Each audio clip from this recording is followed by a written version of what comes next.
Oi, bonitas e bonitos, tudo bom com vocês? Começando mais uma Quinta Misteriosa aqui no canal.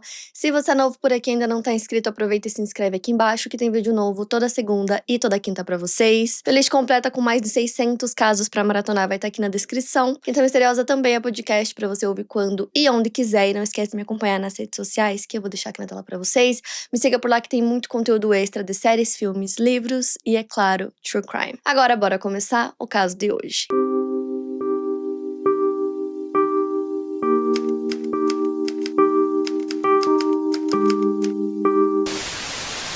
Marie-Joséphine Innocent Trintignant nasceu em 21 de janeiro de 1962, em Boulogne-Billancourt, nos arredores de Paris. Ela nasceu em uma das famílias mais importantes do cinema francês. Seu pai era Jean-Louis Trintignant, um dos maiores atores do cinema europeu do pós-guerra, vencedor da Palma de Ouro de melhor ator no Festival de Cannes. Já sua mãe, Nadine Marquand, era diretora, produtora e roteirista. A família toda era do cinema. A Marie tinha um irmão chamado Vincent, que seguiu a mesma carreira e se tornou ator e roteirista. Ela também tinha uma irmã mais nova, chamada Pauline. O Christian e o Serge Marquand também eram atores. Ela nasceu dentro desse mundo e foi ele que a salvou e que a marcou para sempre. Quando Marie tinha 8 anos, sua irmã caçula Pauline morreu de morte súbita com apenas 9 meses. O luto transformou a criança de uma maneira que quem estava perto percebeu, porque ela praticamente parou de falar. Durante anos, ela conviveu com uma timidez tão severa que chegou a pensar em abandonar o contato com pessoas e virar veterinária. Tinha uma afinidade intensa com animais. Mas aos 15 anos decidiu que ia encarar esse medo pelo único lugar onde ele fazia sentido. Ela se tornou outra pessoa para aprender a ser ela mesma. Sua primeira aparição em tela foi aos 4 anos no filme Mon Amour, dirigido pela própria mãe ao lado do pai. Inclusive, seus pais se divorciaram em 1976, quando a Marie tinha 14 anos. Mas ela continuou circulando ali pelos dois mundos. Após o divórcio dos pais, a Nadine iniciou um relacionamento com o diretor Alain Corneau, que adotou a Marie e o Vincent como seus próprios filhos. O primeiro papel da Marie que chamou a atenção da crítica foi em Série Noire, em 1979. Ela tinha 16 anos. Ao longo de 36 anos de carreira, ela apareceu em mais de 30 filmes. Foi indicada 5 vezes ao César, que é o Oscar francês, pelas atuações em Um Assunto de Mulheres, As Marmotas, O Grito da Seda, O Primo e Como Ela Respira. Ela trabalhou com Claude Chabrol, com quem disse ter aprendido que não era preciso ir aos extremos para mostrar a dor de um personagem. Ela disse que ele o ensinou leveza e que a mostrou como crescer sem falsa tragédia. Nos anos 90, ela protagonizou Betty, onde interpretou uma burguesa alcoólatra em queda livre. Ela fez teatro, traduziu Harold Pinter para o palco francês e ela disse que gostava de interpretar mulheres à margem, personagens que lhe permitiam falar por aqueles que não merecem ser falados. A Marie era uma atriz completa, com uma vida pessoal igualmente intensa e igualmente pública também, no modo como a mídia francesa a tratava. Ela era mãe de 4 filhos de 4 pais diferentes. O Romain Kolinka nasceu em 1986, filho do músico Richard Kolinka. O Paul Cluzet nasceu em 1993, filho do ator François Cluzet. O Léon Otnin-Girard nasceu em 1996, filho de Mathias Otnin-Girard. E Jules Benchetri, em 1998, filho do diretor Samuel Benchetri. A Marie era descrita pelas pessoas próximas como uma mãe muito amorosa e protetora. Em 2003, ela se separa de Samuel, com quem era casada desde 1998. Naquele mesmo ano, ela começa um novo relacionamento, dessa vez com Bertrand Cantat. Ele nasceu em 5 de março de 1964 em Pau, uma comunidade francesa nos Pirineus Atlânticos, e ele passou a infância em Le Havre, na Normândia, antes de se fixar em Bordeaux durante a adolescência. O seu pai era um oficial da Marinha e, antes disso, paraquedista da Guerra da Indochina. Sua mãe era professora primária, depois foi dona de casa. Em casa, eles tocavam pouca música, basicamente só clássicos. Os filhos eram incentivados mais à leitura do que à música, então foi por conta própria, por volta dos 11 anos, que o Bertrand descobriu o MC5, uma banda de Detroit conhecida pela energia crua e pelo espírito subversivo. Ele sentiu que era aquilo que ele queria fazer. Ele tinha 2 irmãos, o Javier, um ano mais velho, que se tornaria fotógrafo e depois vereador ecologista e companheiro da política Cecília Duflot, e Anne, a caçula, também fotógrafa, que morreu em janeiro de 2018. Foi em Bordeaux que, por volta de 1980, o Bertrand, então com 16 anos, se encontrou com 2 colegas de colégio, o guitarrista Serge e o baterista Dennis Barton. A ideia no início era simples, tocar juntos. A banda passou por vários nomes antes de chegar ao definitivo, que foi Noir Désir, que é desejo negro em francês. A formação clássica se consolidou com a entrada do baixista Frédéric, que foi substituído em 96 por Jean-Paul Roy. Nos anos iniciais era visível a admiração de Bertrand Bertin por Jim Morrison. Os jornais musicais franceses chegaram a chamá-lo de o Jim Morrison do rock francês. Ele vestia calças de couro, usava colares, gesticulava no palco com a mesma intensidade. As suas influências eram amplas. The Doors, The Who, Led Zeppelin, AC/DC e o cantor belga Jacques Brel. O primeiro EP da banda saiu em 1987 e o primeiro álbum completo chegou em 1989. Mas o sucesso viria com o terceiro disco, em 1991, que anos depois seria incluído na lista dos maiores álbuns do rock francês pela edição francesa da Rolling Stone. Depois eles lançam mais um álbum em 93, que acabou consolidando a banda no mainstream, e em 2001 foi o ponto mais alto da trajetória comercial deles, com o álbum De Visage de Figure, um disco que bateu recordes de venda e transformou o Bertrand no rosto do rock alternativo francês. Ele não era só músico, ele tinha posições políticas explícitas, letras com engajamento social e de esquerda, e se envolvia em causas de imigrantes e era tratado por parte do público como um artista de consciência. A imagem que ele construiu ao longo das 2 décadas era de um homem que se importava com o mundo. Na vida pessoal, ele era casado com Christina Ricci desde 1997.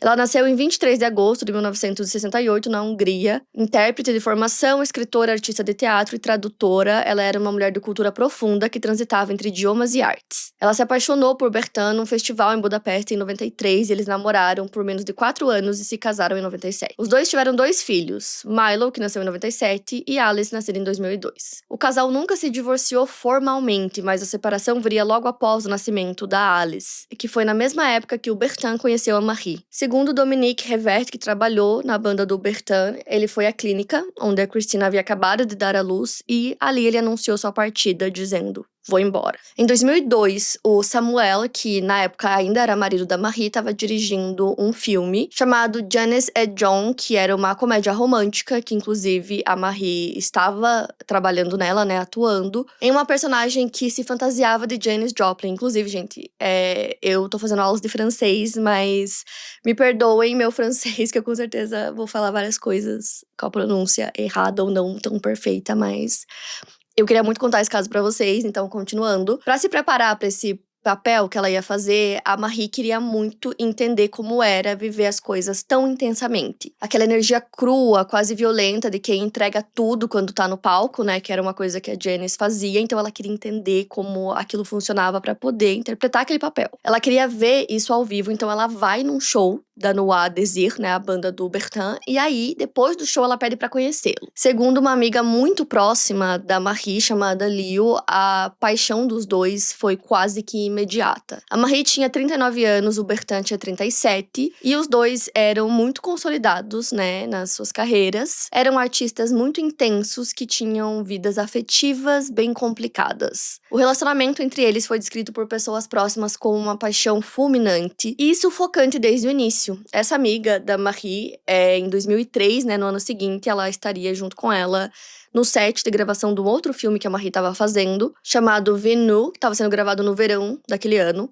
E aí ela conta que eles eram tão obcecados um pelo outro que a Marie colocava o celular dela pra vibrar dentro da bota que ela estava usando, pra que ela não perdesse nenhuma ligação dele e que ela até chegava a interromper uma cena no meio da gravação só pra poder atender. Em Paris, o Bertin já cancelava os compromissos da Marie, ele queria que ela desse total atenção pra ele. Um dia, a Marie até confidenciou pra sua amiga que ele era extremamente ciumento, ele sempre queria saber onde ela estava, o que ela estava fazendo. A mãe da Marie até disse que ela sentia que ele agia como aquelas pessoas que, quando começam um relacionamento, fazem com que a pessoa se afaste de todo mundo. Primeiro dos amigos, depois da família, e aí, dessa forma, a pessoa conseguia ter domínio total ali na relação e atenção total também. Então, a Marie, às vezes, estava gravando, ela terminava de gravar e ia correndo já encontrar ele estava lá esperando por ela. Em julho de 2003, naquele mesmo ano, a Marie estava na capital da Lituânia, em Vilnius, e a Nadine estava ali também dirigindo um telefilme sobre a escritora Colette. A Marie era a protagonista, né? Então era uma produção ali com vários membros da família. A Marie como protagonista, a mãe dela dirigindo, o irmão dela também estava na equipe, e o Bertin foi junto para acompanhar a Marie. O hotel Domina Plaza era onde eles estavam hospedados e também onde parte da equipe estava hospedado, né, durante toda a gravação. A presença do Bertin foi notada no set porque ele sempre estava lá acompanhando ela, sempre esperando ela terminar as gravações. Até que na noite do dia 26 pro dia 27 de julho aconteceu alguma coisa no quarto de hotel que o casal dividia. Segundo a versão que o Bertrand apresentou às autoridades, a Marie recebeu uma mensagem de texto do Samuel, ex-marido dela. Eles mantinham contato, né? Ela tinha feito um filme com ele, e esse filme que eu citei pra vocês, da Janis Joplin, estava em pós-produção ainda. O SMS que o Samuel enviou era sobre o filme, mas também tinha ali um tom carinhoso. Na mensagem ele dizia: liga pra mim quando puder para o filme. Beijos, minha pequena Janice. Pro Bertrand, aquilo foi uma traição, porque ele tinha deixado a esposa, o filho recém-nascido, tinha largado tudo pela Marie. E, pelo tom dessa mensagem pra ele, parecia que ela ainda mantinha laços com o ex-marido. Uma discussão violenta se seguiu e, segundo a versão que ele contou pras autoridades, a Marie ficou histérica, teria gritado com ele e o agredido primeiro. Ele disse pras autoridades que ele deu alguns tapas nela em resposta a essa agressão, e depois ele jogou ela pro lado, e aí ela teria caído e batido a cabeça na lareira. Depois disso, ele disse que pegou ela no colo e colocou ela na cama porque ele acreditava que ela estava dormindo. E aí, segundo ele até ligou pro Samuel pra pedir alguns conselhos sobre o relacionamento, enquanto a Marie tava ali no mesmo quarto, inconsciente na cama, e ele disse que depois disso ele foi dormir. Em algum momento durante a noite, o Bertrand liga pro Vincent, que é irmão da Marie, como eu falei pra vocês, estava trabalhando também no filme, e ele tava hospedado no mesmo hotel. Então ele liga pra ele, mas, segundo o Vincent, ele não transmitiu nenhum tipo de urgência nessa ligação. Ele teria contado que os dois tinham brigado e que o rosto dela poderia não estar bom pra gravação no dia seguinte. Então, o Vincent e eles discutiram, mas o Vincent não foi até o quarto naquele momento. Até que já na manhã do dia 27, eles já tinham discutido por um tempo, ele decidiu ir até o quarto pra checar, né, como a irmã tava. E foi aí que ele encontrou ela imóvel na cama, então ele ligou pra emergência. Ela foi levada em estado grave ao hospital universitário e lá eles tentaram fazer uma cirurgia ali de emergência pra tentar reduzir o edema cerebral, mas não foi suficiente. Em 30 de julho, a Marie ainda estava internada em estado de morte cerebral. A família fez um pedido para poder levá-la de volta para a França.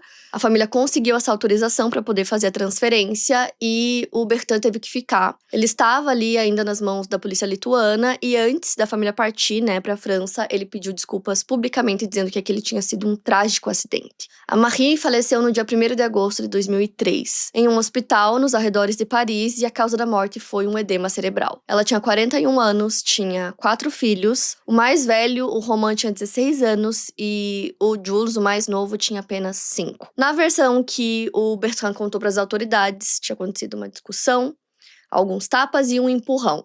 Só que aí, né, na autópsia, foi outra história. Os peritos encontraram 19 marcas de golpes no corpo da Marie. Nas pernas, braços, costas, no abdômen e no rosto. Foram os golpes no rosto os responsáveis pela sua morte. Segundo o laudo pericial, o esmagamento do nariz causou lesões internas que causaram o edema cerebral. Uma investigação francesa independente chegaria na conclusão que a Marie morreu em decorrência de chacoalhões violentos e pancadas graves e repetidas. Então, já era uma história bem diferente de alguns tapas e uma queda, né? Um empurrão. Nesse ponto, a família da Marie também levanta uma outra questão. O Bertrand levou muito tempo para pedir socorro, né? Então, ele teve tempo de limpar o sangue, ele colocou ela na cama, segundo ele, convicto de que ela estava bem. E ainda por cima, ele foi dormir depois disso, né? Então, o advogado da família da Marie disse que ela era uma mulher pequena, né? Sem força física para conseguir atacar um homem do porte físico do Bertrand. Ele também destacou o fato do Bertrand ter dito que ela ficou histérica. Uma estratégia comumente usada por agressores para justificar a violência. Então, o cantor foi formalmente acusado de homicídio doloso com intenção indireta, que no direito lituano equivale a homicídio por dolo eventual. Ou seja, quando a pessoa não quer aquele resultado, mas assume conscientemente o risco de causá-lo. A Marie foi sepultada em Paris, mas antes disso ela recebeu uma homenagem, que inclusive foi pública, então ela recebeu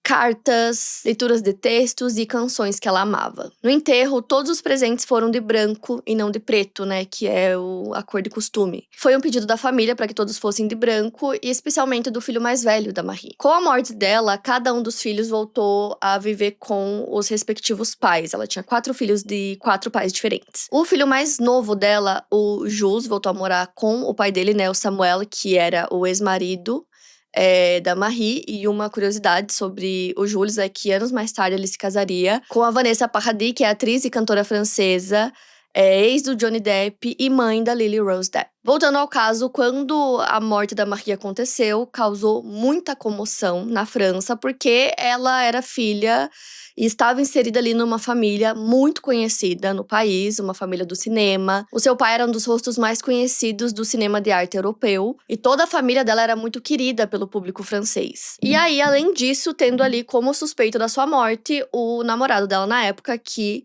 como eu contei pra vocês, era um cantor famoso na França, que tinha letras que falavam sobre justiça social, que era tratado como um artista que realmente se importava, um artista com consciência, né? Então, tinha também toda essa parte, porque as pessoas conheciam muito ele também. Então, o que se seguiu disso foi uma ruptura pública, né? A França ficou dividida. De um lado, o grupo de defesa das mulheres e a família da Marie, que exigiam responsabilização plena, e do outro lado, parte da imprensa e alguns setores do público que hesitavam em condenar o ídolo deles, ou que tentavam explicar o que aconteceu, né, o crime, como uma tragédia passional, um excesso de amor que saiu do controle. A mídia também acabou se voltando contra a imagem da Marie, dizendo que ela tinha 4 filhos com 4 homens diferentes. Foi uma coisa usada abertamente em alguns veículos como um argumento, como se o modo que ela vivia, como se a vida pessoal dela e quantos parceiros ela teve, tivessem alguma relação com o direito de não ser espancada até a morte. Tem um documentário na Netflix sobre esse caso, e a diretora do documentário, a Anne-Sophie Jean, identificou esse momento como uma virada de chave. Ao invés de se responsabilizar a narrativa em torno do Bertrand, passou a transformar o crime em um romance trágico. O próprio cantor, em declaração pública para a imprensa, disse: "Eu que a amava tanto, ela que me amava tanto", era uma coisa que ele meio que usava a seu favor ali,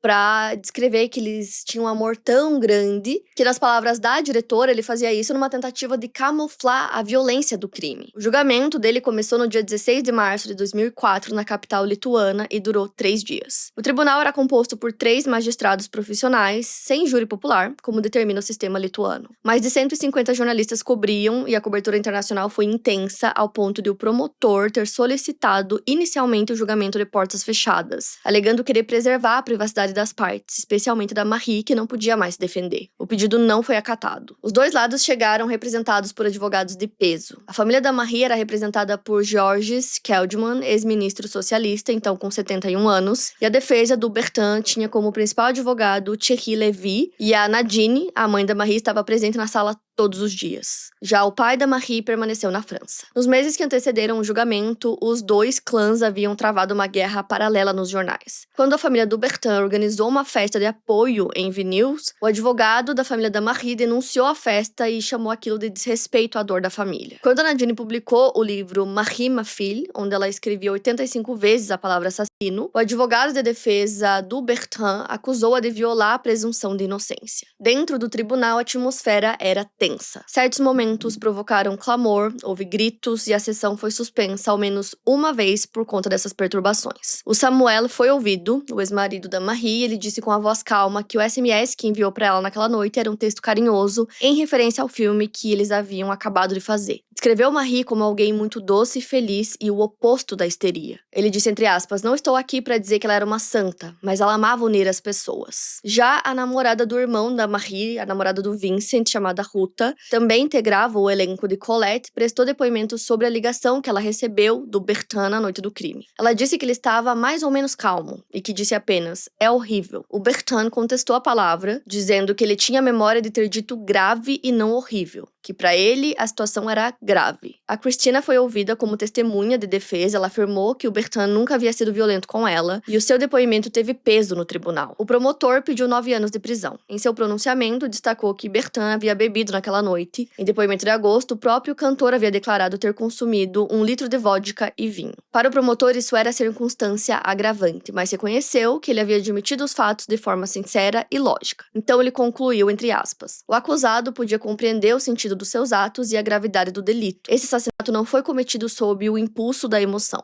A defesa pleiteou a requalificação do crime como passional, o que, pelo Código lituano, reduziria essa pena à metade. A tese era de que Marie havia batido a cabeça no aquecedor durante a briga, e que as lesões não foram intencionais. O Bertrand insistia que havia dado apenas 4 tapas. O tribunal de Vinil não aceitou a tese da defesa. No dia 29 de março de 2004, o veredito foi lido: culpado por homicídio doloso com intenção indireta. A sua sentença dispensa, 8 anos de prisão. A pena máxima prevista era de 15 anos, o enquadramento como crime passional foi parcialmente aceito, resultando em pena mais branda do que a solicitada pelo promotor. A família da Marie comemorou a condenação, mas não com a pena. A Nadine saiu do tribunal sem fazer declarações. Seu advogado disse que eles iriam recorrer buscando uma pena maior, mas o recurso foi mais tarde retirado. O Bertin foi levado à prisão em Vilnius e nos anos seguintes houve ao menos uma tentativa de tirar a própria vida dentro da prisão, algo que foi noticiado na época pela imprensa, mas não foi confirmado pela polícia. Em setembro de 2004, ele foi transferido para a prisão de Muret, no sul da França, para cumprir o restante da pena em seu país de origem. A família da Marie tentou, sem sucesso, impedir essa transferência e mais tarde tentaria também impedir a liberação antecipada. Em outubro de 2007, o Bertin foi solto em liberdade condicional após 4 anos de reclusão. A saída antecipada foi concedida com base em bom comportamento, conforme a legislação francesa. A notícia provocou protestos de grupos feministas e da família da Marie. Como eu falei pra vocês, o Bertin se casou com a Christina, eles nunca se separaram formalmente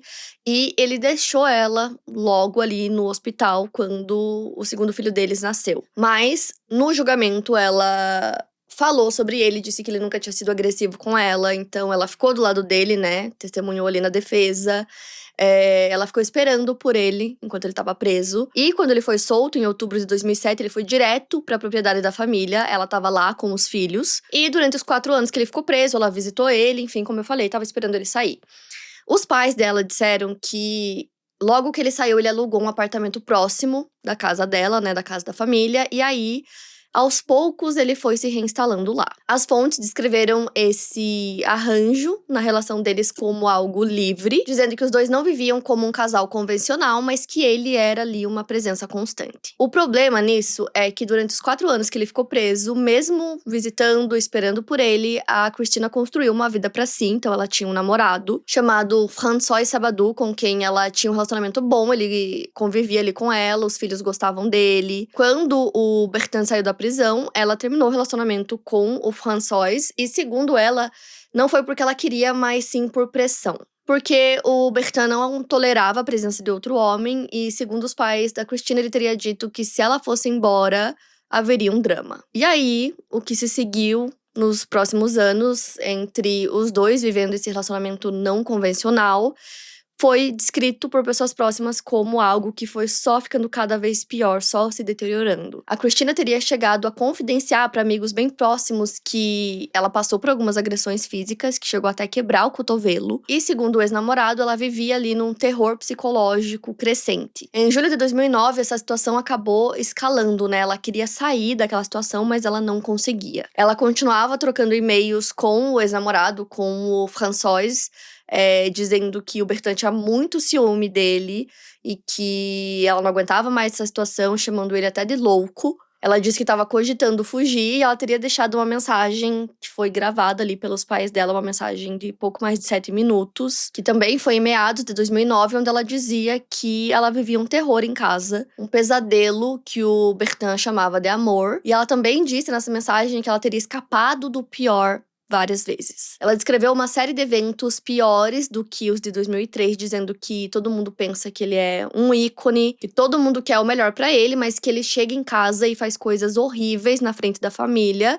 E ela disse que se algo pior acontecesse com ela, haveria testemunhas. Na noite do dia 9 de janeiro de 2010, a Christina ainda trocava mensagens com o seu ex-namorado, o François. Em algum momento, nessa troca de mensagens, ela fez referência a um capítulo de um romance onde o tema amor e suicídio é explorado. Essas foram as últimas mensagens que ela enviou. Naquela manhã do dia 10, o Milo, o filho mais velho dela, com o Bertin, encontrou a mãe morta no quarto dele. Ela havia se enforcado com uma rede e o seu pai, né, o Bertin, estava no quarto ao lado dormindo. Não foi ele que notificou os pais da Christina, segundo eles foi um amigo músico de jazz, e a autópsia concluiu suicídio por enforcamento. Esse inquérito foi finalizado sem acusações. A Christina tinha 41 anos, que inclusive é uma coincidência muito bizarra, porque é a mesma idade que a Marie tinha quando ela morreu. O enterro dela, que aconteceu no dia 18, seguiu ritos ciganos. Toda a sua família húngara estava presente. E a Christina havia deixado um bilhete. Nesse bilhete ela falava sobre os filhos, pedindo desculpas a eles, dizendo que eles eram os únicos que realmente conheciam a sua vida. Ela também teria colocado ali o nome de 2 mulheres, as quais ela não queria se despedir. Uma delas seria a mulher do ex-guitarrista da banda do Bertrand. E ela teria dito sobre essas 2 mulheres que elas disseram muito mal dela, que ela nunca soube por quê. Aí ela fala, certamente por poder, o poder. A banda, inclusive, tinha sobrevivido à prisão do Bertrand. Em novembro de 2008, 2 anos após a saída dele, a banda lança 2 músicas. Então eles não tinham lançado nada desde 2003, e aí em 2008 lançam essas músicas. Havia planos de um novo álbum, eles disseram que eles estavam em gravações e que ele deveria sair em 2010, mas eles não estavam gravando, e o que aconteceu nos bastidores da banda nunca foi completamente esclarecido. O que se sabe é que 10 meses após a morte da Christina, em 29 de novembro de 2010, esse mesmo guitarrista da mulher que é citada nesse bilhete que a Christina deixou, o guitarrista se chama Sergei Teyssot, gay, ele publica nessa data um breve comunicado anunciando a sua saída do grupo. Nesse comunicado ele fala sobre desacordos emocionais, humanos e musicais com o Bertrand. Ele também fala sobre um sentimento de indecência em relação à banda. No dia seguinte, o Dennis, que era um dos membros da banda, falou sobre a dissolução definitiva. Então ele falou no nome dele e do baixista, que eram os membros restantes, disse que eles iam acabar definitivamente e falou pros fãs que aquilo não era o fim do mundo. 30 anos depois de terem se encontrado em uma escola e começado uma banda, naquele dia foi o fim. Em 2012, num livro de investigação sobre o grupo, um jornalista publicou um relato atribuído ao Dennis, feito a microfone fechado sobre a ruptura final. Segundo ele, Bertrand havia se colocado como vítima de tudo. Dizia que o que tinha acontecido em Vilnius, com a Marie não tinha sido culpa dele e que a morte da Christina também não era culpa dele. Ele teria dito que quando quer romper porque a situação não lhe convém, ele leva as pessoas ao limite para que sejam elas a encerrar a história. E ele não precisa assumir suas responsabilidades. O Dennis contestou posteriormente ter dito isso e ameaçou tomar medidas legais. Mas o que ficou, em relação à banda foram 30 anos de música, um catálogo que acabou moldando o rock alternativo francês e uma ruptura que ninguém quis anunciar com clareza. Com o Noah Desire encerrado, Bertrand tentou retomar a carreira de outras formas. Em 2011, o dramaturgo libanês-canadense Wadi Mouawad o escolheu para cantar numa produção em Montreal, baseada em Sófocles. Protestos públicos no Canadá fizeram com que o Bertrand se retirasse da produção. Em novembro de 2003, ele lançou o álbum Horizons, em parceria com o músico Pascal Humbert,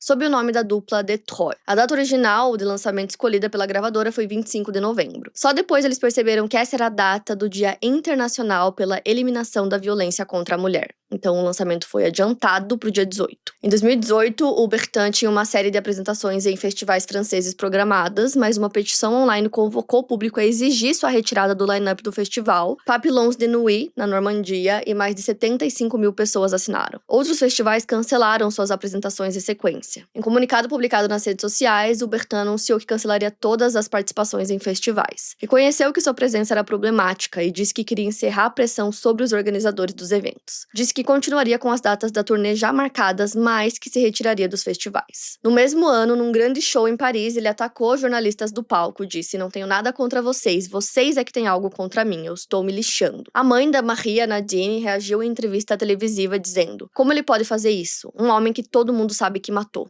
Como ele ousa? Acho vergonhoso, indecente e nojento que ele suba num palco." No dia 27 de março de 2025, a Netflix lançou o documentário do rockstar assassino, o caso Cantar, que é uma série documental em 3 partes dirigida pela Anne Sophie, citei já pra vocês. A produção reuniu mais de 60 arquivos históricos, entrevistas inéditas e uma análise detalhada de ambos os casos. Os 3 episódios foram intitulados Um Acidente, Uma Paixão Assassina e A Maldição Cantar.